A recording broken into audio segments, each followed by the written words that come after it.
Hello everyone, मैं हूं फरहीन अंसारी और आप देख रहे हैं द अनफोल्ड ट्रुथ। दोस्तों, पिछले एक महीने से लगातार एक मुद्दा गरमाया हुआ है। लगातार कई मुस्लिम महिलाएं हैं जो अपने हक के लिए लड़ रही हैं। उनका कहना है कि उन्हें हिजाब पहनने की आजादी होनी चाहिए, स्कूल कॉलेजेस में भी हिजाब पहनने की आजादी होनी चाहिए। इसी पर कर्नाटक हाई कोर्ट का भी फैसला आया है। कोर्ट ने कहा है कि हिजाब जो है इस्लाम की परंपरा का एक हिस्सा नहीं है। अब इस पर भी देश के दो वर्ग हैं वो अलग अलग बटे हुए हैं। कुछ लोग इस मुद्दे पर खुश हैं, इस फैसले पर खुश हैं, तो कुछ लोग इसका विरोध कर रहे हैं। तो इसी बीच जरूरी है जानना कि हिजाब क्या है और इस्लाम में इसका क्या महत्व है।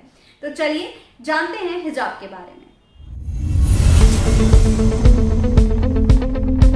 मुसलमानों की पवित्र किताब कुरान में महिलाओं और उससे जुड़ी बातों का कई बार जिक्र किया गया है।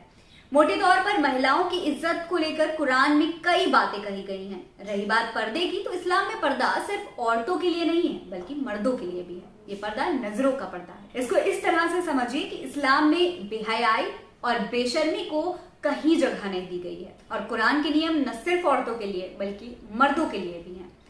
चलिए, बात मर्दों की है तो पहले मर्दों के बारे में और उनके लिए जो नियम इस्लाम ने दिए हैं उनके बारे में जानते हैं। कुरान के मुताबिक मर्दों के लिए नामहरम यानी कि वो औरतें जो उनकी घर की नहीं है उनको देखना बिल्कुल मना है। मर्द अगर किसी नामहरम औरत के सामने पड़ जाए तो नजरें नीची कर ले, यानी कि बिना वजह किसी भी औरत को देखना गलत है। इसके अलावा मर्दों का पहनावा ऐसा होना चाहिए जिससे उनकी शर्मगाह न दिखे, ढकी हुई हो, यानी कि उनके प्राइवेट पार्ट्स हिडन। वहीं अगर औरतों के पर्दे की बात की जाए तो जो नियम मर्दों के लिए हैं वही नियम औरतों के लिए भी हैं। किसी औरत के लिए भी नामहरम को देखना गलत है। इसके अलावा महिलाएं ऐसे कपड़े ना पहने जिससे कोई मर्द उनकी तरफ आकर्षित हो, मसलन बहुत टाइट कपड़े या बहुत छोटे कपड़े। औरतों के लिए अपने सिर के बालों को ढकना भी बेहतर माना गया है, जिसकी मिसाल दुनिया के कई दूसरे धर्मों में भी दी गई है। दूसरे धर्मों में भी महिलाएं ऐसा करती हैं। साड़ी का घूंघट लेना हो या दुपट्टे से सर को ढक लेना हो। वहीं मौजूदा विवाद अगर हिजाब को लेकर है तो हिजाब के बारे में बात करते हैं। हिजाब असल में बालों को पूरी तरह से ढकने वाले कपड़े को कहते हैं जो चेहरे के इर्द गिर्द बंधा होता है और इससे मुस्लिम लड़की या महिलाएं सिर के बाल ढक लेती हैं और इस कपड़े का एक हिस्सा गर्दन को भी ढकता है, लेकिन महिला का चेहरा दिखाई देता है।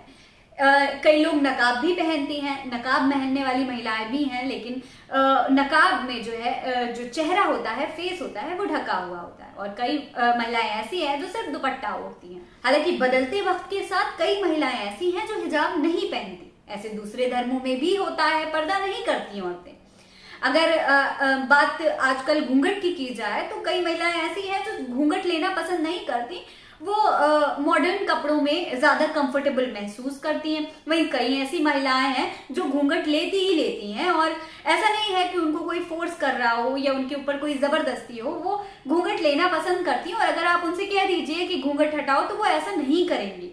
वहीं अगर सिख धर्म की बात की जाए तो कई सिख धर्म के लोग ऐसे हैं, कई महिलाएं भी ऐसी हैं जो पगड़ी बांधते हैं, लेकिन कई ऐसे लोग हैं जो नहीं बांधते। तो वो डिपेंड करता है लोगों पर, उनकी मर्जी पर। ऐसे ही अगर इस्लाम की बात की जाए तो उसमें हिजाब जरूरी है और आज भी कई लड़कियां हैं जो हिजाब को पहनती हैं। स्कूल जाने वाली लड़कियां अपनी यूनिफॉर्म के ऊपर हिजाब पहनती हैं। हालांकि पर्दे का विरोध करने वाले इसे महिलाओं की आजादी पर हमला बताते हैं, लेकिन दुनिया में ऐसे कई उदाहरण हैं जब महिलाएं पर्दे के साथ साथ सफलता के झंडे गाड़ रही हैं, कामयाबी से अपना काम कर रही हैं। मारिया इदरीसी, इनको आप जानते होंगे, H&M की फर्स्ट हिजाबी मॉडल हैं। ये हिजाब पहनकर इन्होंने मॉडलिंग तक की है। विवेक यूसुफजई एंटरप्रेन्योर और ब्लॉगर हैं, को फाउंडर हैं fashion e commerce brand fashion wallet की। 2010 में इसकी इन्होंने शुरुआत की थी। मलाला यूसुफजई, इनको कौन नहीं जानता।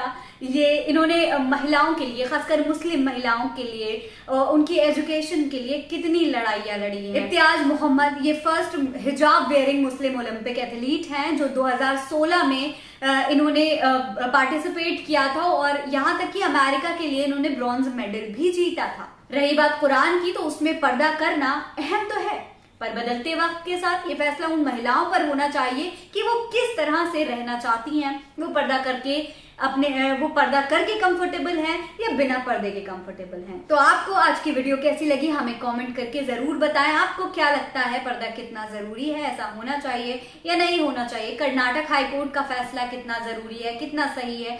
आप क्या कहते हैं हमें कमेंट करके जरूर बताइए। वीडियो पसंद आई हो तो वीडियो को लाइक करना ना भूलें, चैनल को सब्सक्राइब कर दें, सब्सक्राइब बटन के साथ लगे नोटिफिकेशन बेल आइकन को जरूर दबा दें।